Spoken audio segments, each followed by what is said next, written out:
How's it going, everyone? So this right here is the latest generation S26 Ultra. In this video, I want to go ahead and share with you my favorite tips and tricks and some hidden features that this phone has that's disabled by default that Samsung doesn't tell us. So, of course, timestamps to all this stuff will be in the description down below for your pleasure. Let's start off with the unique abilities that this phone in general can do. You see, that is the screen privacy setting. By bringing down Control Center and you go down, you'll see a privacy display section, or you simply just enable it right here. As you can see, it literally is on, and here it is turned off. You can see the side a lot clearer. If you don't see this toggle, simply tap on the pencil icon, go down to add controls, and go into the display section, and you'll see a little grayed out thing right here that says privacy screen. Mine's grayed out because it's already there, that's why. And then just click on it. And of course, you'll have the ability to rearrange the size, click and drag it to any section of the Control Center tab. And if you long hold, you'll unlock additional privacy options, such as the ability to toggle it on and off, allow the privacy to only show up on your PIN notifications and stuff. I definitely recommend having this on to get that cool privacy notification while having it disabled. Only certain sections will be enabled, which is quite awesome. And maximum privacy is kind of optional. You see, by having this on, this is how it looks like. It's a black tint, right? But then if you enable maximum brightness, it kind of gives like a cloudy white effect. But at the same time, this is guaranteed to block everything. You gotta definitely try this thing. It looks absolutely amazing. But for this video purpose, I'm gonna have this turned off, but that's one of the best ways to quickly have access to this new setting. Now, I know I skipped ahead, but another thing I wanna go ahead and cover is, especially if you just picked up this phone brand new and you wanna make sure the battery is working properly, it's not defected, or if you bought it in the used market, you want to make sure the battery health is actually good. And there's only one way to actually verify this. The Samsung member app, if you just type in member, you'll see it right here. If you don't have this app, you can simply double check and just type in the shop. And then you'll see the Samsung shop app. Type in, just launch it, search up the member app, Samsung members, there we go. And here, click on it, make sure you download it and have it installed. Once you do that, go ahead and launch it. And what I want you to go ahead and do, I did this earlier, like a couple days ago. You'll see your Samsung information right here. Tap on the run or phone diagnostics. It's gonna run automatically. It'll go through like a whole test setup, make sure everything functions. It's good to do this to make sure your device is not defected, like the power button or the fingerprint reader isn't working right, or you might also have a dead pixel. Run this, and then once you do that, go into the battery stats. And from here, you can actually see the capacity of your battery. So 5,000 milliamp per hour, that means our device is new. If it's showing less, you may have a defective battery. So check this out.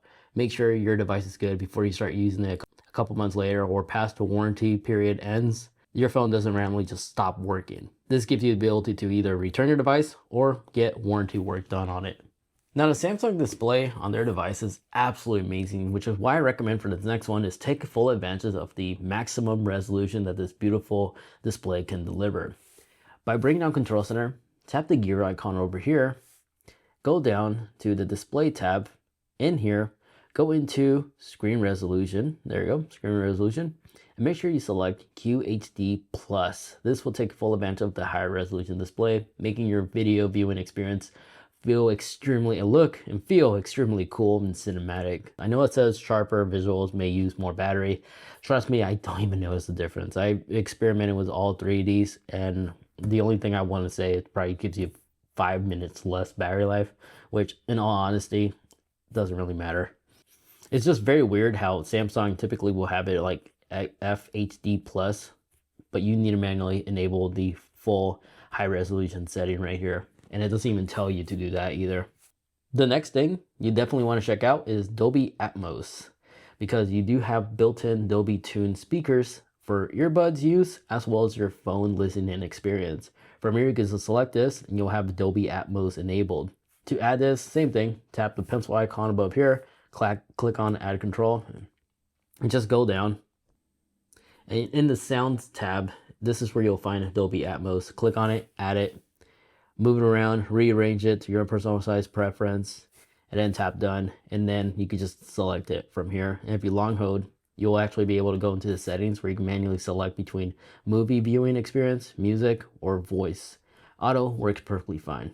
Now, you may have noticed earlier, my control panel may look slightly different than yours. You might be on the newer version. I'm probably most likely using the older version, which is what I'm most comfortable with because my notifications are in their own section. And then my control center is on the right tab, like so.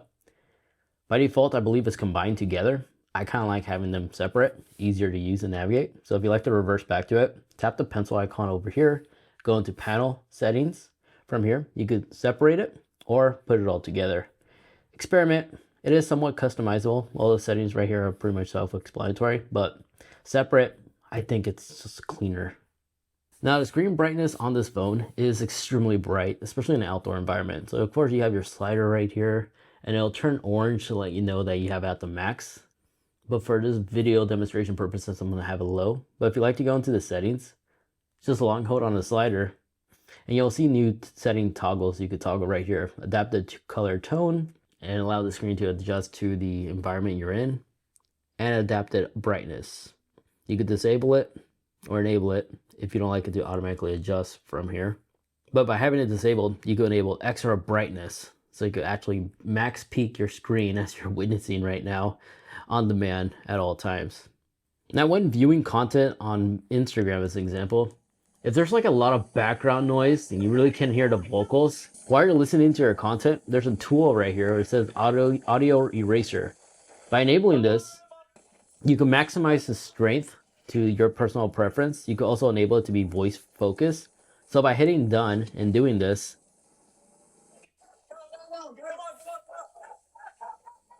notice how much clearer the voice vocals are. And by having this on, even during this chaos, you can still hear the vocals a lot clearer. I know this is a wild video to show you this example, but there's a lot of chaos going on here. It allows me to actually demonstrate how the voice audio eraser actually works by eliminating the background noise, so you can actually hear the vocals clearer. And this only automatically pops up when it knows you're viewing a video, and it will go away afterwards. And then, real quick guys, if you've been finding this informative video helpful, if you could kindly take 2 seconds to hit that like button and like, those truly do help out the channel, as that allows the channel to be powered by you guys, the viewers, which is why you don't see brands for like sponsorship segments taking like a minute or two off your time. So thank you to those that took the time on just hitting a like and allowing the channel to be powered by viewers, not brands. Let's carry on. So my phone, on the bottom here, I don't have screen buttons, I just use gestures to go back between previously open apps, or open up app switcher, of course. By default, your Samsung device may look like this, with buttons right here on the very bottom. So if you like to swap between buttons or gestures instead, it's super easy to do so. I'm gonna start from scratch. So in the setting page on your device, go down into display, and in the display tab, scroll down until you find navigation. Navigation bar, here it is. From here, you can select between buttons, which is this one, self-explanatory, or you can rely on gestures to go back by simply just doing this with your finger. And then on top right here, it even will show you a little animation, how to navigate with these gestures. But if you look on the very bottom, you may see a little white bar right here. You can also remove that if you like. In order to do this, you need to launch the Samsung app and go into the shop store again. And then in the store, what you like to do is search up Good Lock, download this app, and once you do that, open it. From here, go down and look for NavStar and just tap download. And then once you have NavStar installed, you can enable this, turn this on, and you can actually customize this little back arrow indicator right there. So if you like to change the colors, you saw me do earlier, from like red, you can. And you can change the fade effect as well to like a different fade of color as well. You may also change the icon too if you want something goofy like a hamburger. You can also adjust the animation too. But down here where it says gesture handle, by enabling this, you can narrow the little bar right there to be smaller, or you can eliminate it entirely if you already have everything memorized, as well as change the color too if you like. So a little customization ability right there in case you want to give yourself the maximum screen real estate possible. Now my S Pen, on the Ultra. In case you didn't notice, it quickly launches my notes, and I could immediately just start taking notes from here. If you like your S Pen to also do this functionality, go in settings, go down to advanced features right in here, select S Pen, and then where it says when S Pen is removed, click on it. You can allow it to create notes, open air commands, which is basically this thing, or you could turn it off entirely. But I like having the notes ability because whenever my screen is locked, I don't have to unlock it if I need to write down somebody's phone number as an example. And I also decided to pin it on my lock screen. So if it's an important note, I can always see it. And it won't go away until I manually select the X icon on top here. So that's a cool little tool right there I like to show you.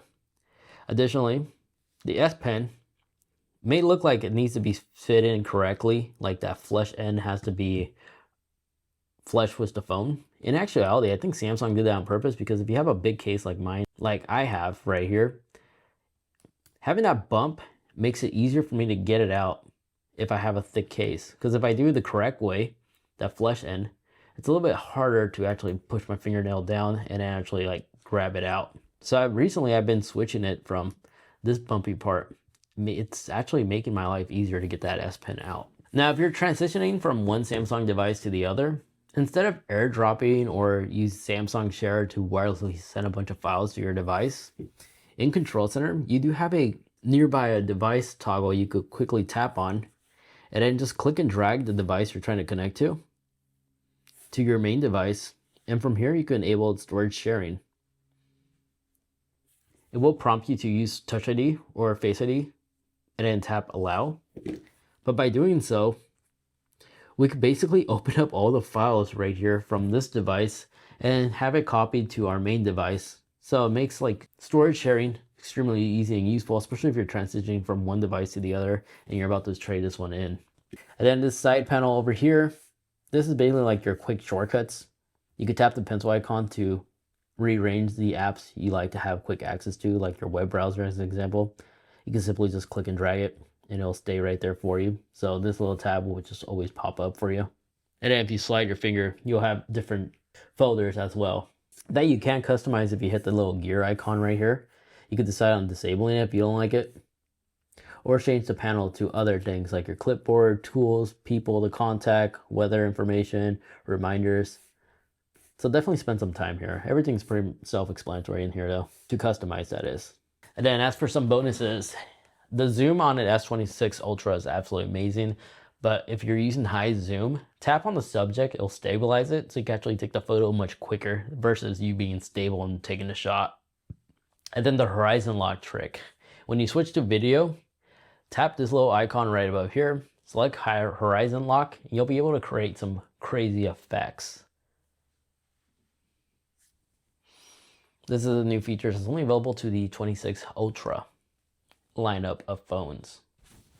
And then of course, you go select the top portion right here to make sure you're using the maximum megapixel sensor on your cameras, including change the resolution to your personal preference as well as the frame rate. And then like every other Samsung phone, for more advanced features, tap on this tab. You could download like the raw data ability, so you can take some raw unedited photos to use that later. Aside from that, there we have it. Those are some amazing tips and tricks and hidden features you could do on the latest generation Samsung S26 Ultra that I've personally been using and just wanted to share with you guys. This way, you can get the most value out of your new device. Anyways, thank you guys so much for watching. If you'd like to watch more, I highly recommend checking out this video over there where I cover all the cool hidden features and cool tips and tricks that are also disabled by default that you can enable on your Samsung Galaxy Buds 4 Pro. If you picked up a pair, definitely check out that video over there so you can learn some amazing tricks to get the maximum value out of your device. Thank you so much for watching.